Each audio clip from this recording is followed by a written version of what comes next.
Hola, ¿cómo están? Bienvenidos a una nueva entrevista de Portafolio Salud, aquí en los estudios de Diario Financiero. En esta oportunidad nos acompaña Ayela Thilo. Ella es directora de experiencia al cliente de Bupa Australia y está de visita en Chile para participar de la 21ª versión de ENASA, el Encuentro Nacional de la Salud.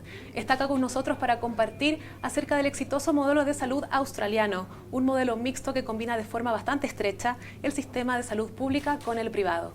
Hi Ayela, thank you for being here. Thank you for having us.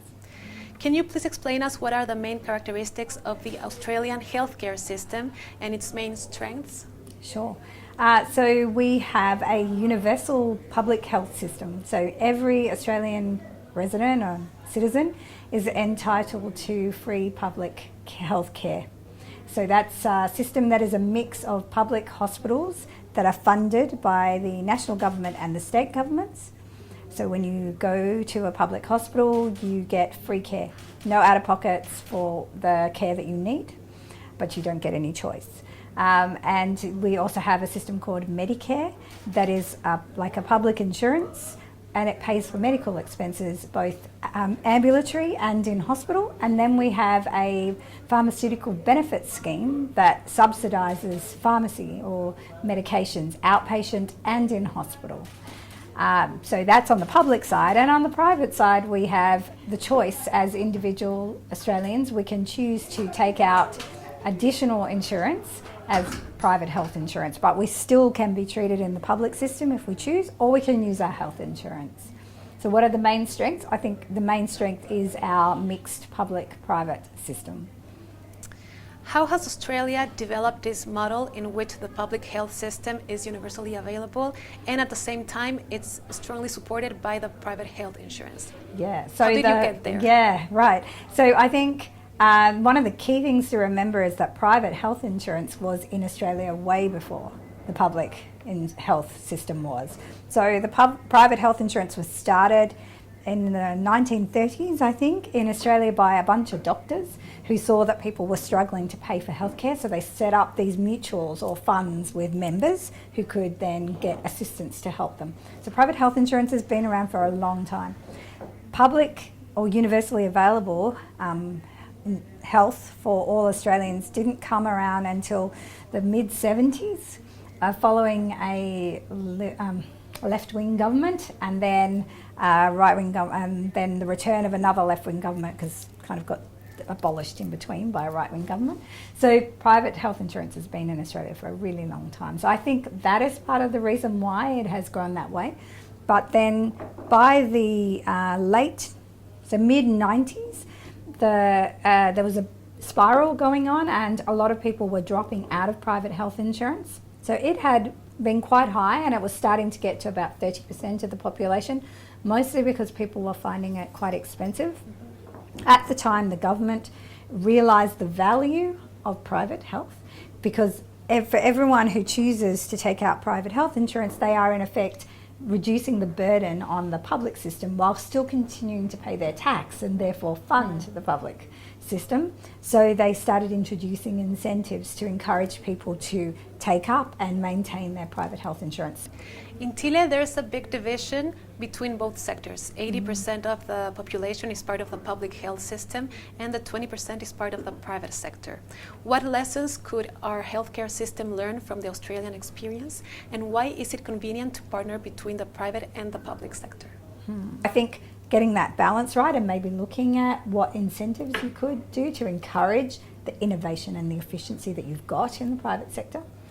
What was the other one? So, and then the partnership piece, well, again, that comes down to public government sectors are great. They're great at what they do, but what they often lack is real innovation and the desire to try something and be prepared to fail, and the ability to fund a lot of stuff. So the resources that sit behind it, you can't just waste a whole lot of public money trying things out. In the private sector, you've got a little bit more freedom.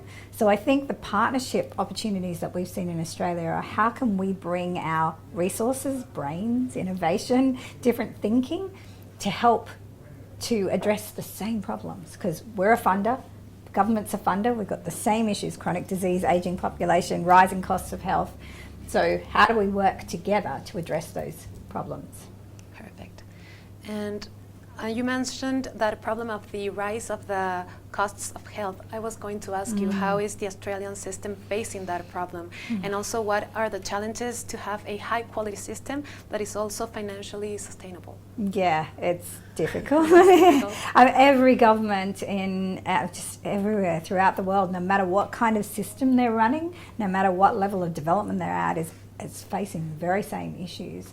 So how are we managing, well, as a system? Is it the main problem affecting the Yeah, system? I think so. I think both for the public and the private sector. We've done it in lobbying, we do it in our contracting. We negotiate as hard as we can. The hospitals ask for X%, we push hard and push it down.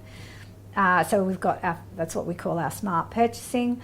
We're also looking at where services are delivered. Is that the most effective, efficient place for them to be delivered and the best outcome for the customer? And we're developing new models of care.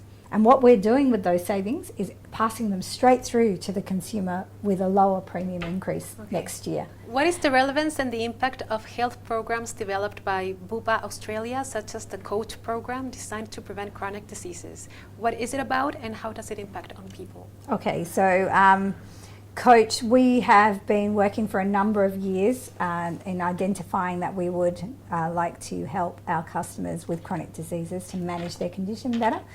Obviously, you'd like to hope that there might be some impact on our the amount we pay out on benefits, but actually it's often hard to prove, and that's not the reason why we do it.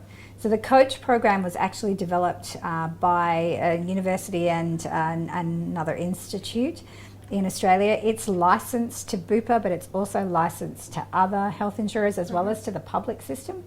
It is a coaching program that is entirely focused on cardiovascular management. So what happens is we identify members who have had a cardiovascular incident, and then when they're discharged from hospital, we write to them and then we call them and we offer them access for free as a member to this program. And then for about 6 months plus, a dietitian coach who's been properly trained has regular conversations with the customer over the phone, talking about their exercise. Have they lost weight? What are they eating? So the key factors, gives them advice, talks about their medication within a certain constraints, obviously, makes recommendations about questions to ask their general practitioner. We also communicate with the general practitioner. We get to see their blood results. So to try and coach them to not have another incident. That program has been running for a number of years, and we have successfully coached, given it's a small number of people, because it's right up the top of the triangle of illness, we've had a really good success with it, and so have other people who have implemented it. Then we have our own telehealth coaching program that we offer ourselves, that we've developed ourselves, that is more whole of person chronic disease management. That coaches a far larger number of people every year, because it's not just about cardiovascular, it's people who have multiple chronic diseases. So the patient feels supported. Absolutely, yes, and by someone who isn't a doctor necessarily. So someone they can joke around with, that they can ask all kinds of questions that maybe they wouldn't be comfortable asking necessarily a GP. And it's not about telling them what to do, it's about giving them the information, helping them to make decisions that are the right decisions for them around choices in their lifestyle and things that they can do to help improve their condition or manage their condition better. Thank you very much for being with us. Thank you. Estuvo con nosotros Ayela Thilo, directora de experiencia al cliente de Bupa Australia, compartiendo con nosotros el modelo de salud australiano. Muchas gracias por acompañarnos y nos vemos en una próxima oportunidad.